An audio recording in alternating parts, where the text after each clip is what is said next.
बालेश्वर किसी गुरुत्वपूर्ण समस्या को नहीं सांसद प्रताप चंद्र षडंगी जिलापाल समेत पुलिस और माइन्स अधिकारी सहित एक गुरुत्वपूर्ण आलोचना कौन आलोचना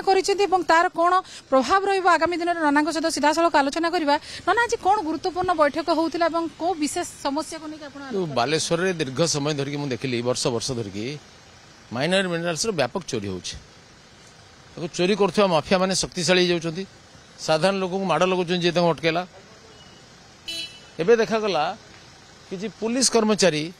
जूनियर माइनिंग अफसर एम माड़ खाईगले जो माने धरिया गले एवं से माने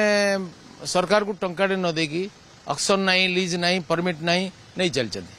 जे लीज नेला जे ऑक्शन नेला ताकू ऑपरेट करते दौना आम जावचंद्र चोरी करूँ किए करते 5-7 मेसीन छड़े नौ पुलिस उपस्थित मेसीन नहीं गले मु एसपी को पचारि ये केमती हम आपण मैंने पुलिस कहीं रही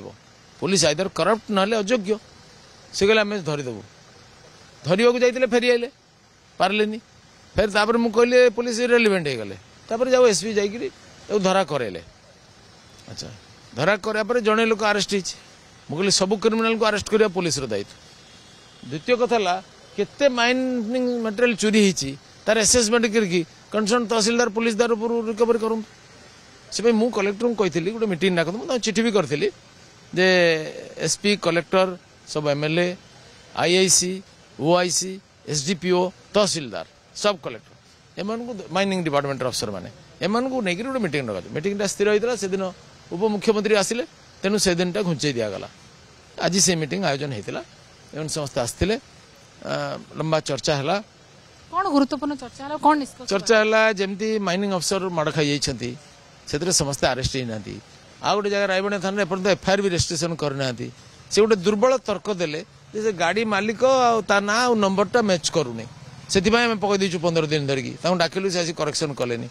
से दायित्व नुहे आपण दायित्व केस रेजिस्ट्रेशन करेंगे अनुसंधान में चाहिए मिसमैच होची पुणी आप प्रकृत मालिक किए दोषी किए खोजिकी बाहर करेंगे से 15 दिन गोटे एफआईआर रेजिस्ट्रेशन करेंगे ये गोटे गुरुतर अपराध एवं विरुद्ध कार्यानुष्ठान कहली एसपी कहले तुरंत सस्पेंड करवा जिस काम करता मुहर कहले सस्पेंड करवा सब लोक मैंने धरा पड़ी ना शीघ्र आजिकल भितर समस्त को अरेस्ट कराइबे मु कहली 100% सरकारी संपत्तिर सुरक्षा आम प्रतिबद्धता अच्छी एथिरे जे ढिला मारे से चाकरी छाड़ी जिलू पलांतु जो अफसर को करें छाड़ी पलांतु से जदि एक्सट्रा फोर्स दरकार पड़ो भी देवाई सरकार प्रतिबद्ध से आम गोटे कोऑर्डिनेशन मीटिंग स्थिर कलु आज जे प्रति सप्ताह थे तहसिल स्तर में गोटे मीटिंग हम जो तहसिलदार माइनिंग डिपार्टमेंट के अफसर आउ पुलिस एमाने उपस्थित रहे एवं सबु तहसिल एटा हम आ यार कोऑर्डिनेशन दायित्व दिगला एडीएम बालेश्वर को रेवेन्यू को चोरा चालान लोक जी भी जाऊँ से आक्रमण शिकार होने जो मैंने चोरा चालान कर शक्तिशाली होती शक्तिशाली केमी होती जे अनेक लोग रोकवा चेष्टा करूना जो केते जन जाउछन्ती से माने धरा पड़ुछन्ती अनेक लोग सहित सहभागी अच्छा से आज स्थिर है जे स्ट्रिक्टली ये काम करा जिवो जे ढिला मारियो विरुद्ध कार्यानुष्ठान हम सस्पेंड करा जिवो एवं ये कोऑर्डिनेशन मीटिंग हम सेठी समस्या आलोचना हम तार प्रतिकार करा जिवो मु कहली पुलिस सरकार काठर दुर्बल नुहंती सरकार केबेले दुर्बल हो पारिबोनी चोरों को डकायत को माफिया तुलन में मैंने केमी वीक हे आम पाखे फोर्स अच्छी आम पाखे शासन अच्छी प्रशासन अच्छी क्षमता अच्छी आम कहीं दुर्बल है बालेश्वर लीज दिया जाता है लीज बंद रही तो चोरा चालान किसी ऑक्शन होती से ऑक्शन वालों को ऑपरेट करते दौना मेसीन छड़े नौ एवं आम मेसीन को छड़े आनीचु एवं भर किसी लोग आरेस्ट होती अवशिष्ट शीघ्र आरेस्ट हे विरुद्ध कठोर कार्यानुष्ठान ग्रहण कर कौट ना कौटे लोक मैंने बाली को लेकिन हंतसंत गोटे पटे होती बंद पड़ जाऊँगी चढ़ा दाम होती तो एपटे कला बजारी बढ़ुची माफिया सक्रिय हो जाती केते शीघ्र रोक लग जो चोरा चालान आज रोक लगिगला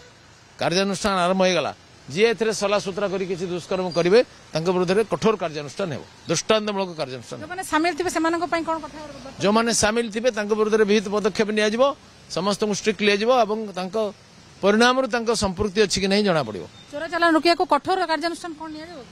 हाँ आम बर्तमान स्थिर है जे गोटे स्क्वाड एस गठन हो प्रति तहसिल गोटे कोऑर्डिनेशन मीटिंग हो तहसिलदार पुलिस माइनिंग अफिसर सब उपस्थित रहिबे एडीएम तो कोऑर्डिनेट करेंगे एवं आज बर्तमान सब भांगा बाहरी गले हत्याकांड फात्याकांड जो सब भेड़ा बसी चोरा कारबार सब भांगे गाड़ी मोटर सीज करेंगे बुक करेंगे अरेस्ट करेंगे फरवर्ड करेंगे निहाती आम नना सहित आलोचना करूँ पूरा एक्शन मोड रे रही सांसद प्रताप चंद्र षडंगी एवं जो प्रशासनिक अधिकारी मानक सांगे नहीं बर्तमान चोरा चालान जो हूँ बाली चोरा चालान ताकू रोकवा जाकि पूरा पदक्षेप आरंभ कर दि जाए आज एवं कड़ा चेतावनी देते से बालिया माफिया मानक जो मैंने चोरा चालान कार्यानुष्ठान कठोर कठोरतर हो जो चोरा चालान को बंद करने को समस्त प्रकार प्रयास कर जहाँ सांसद प्रताप चंद्र षडंगी सूचना देते बालेश्वर कैमरा पर्सन चित्तरंजन सहित सोमना परिडा कनक न्यूज।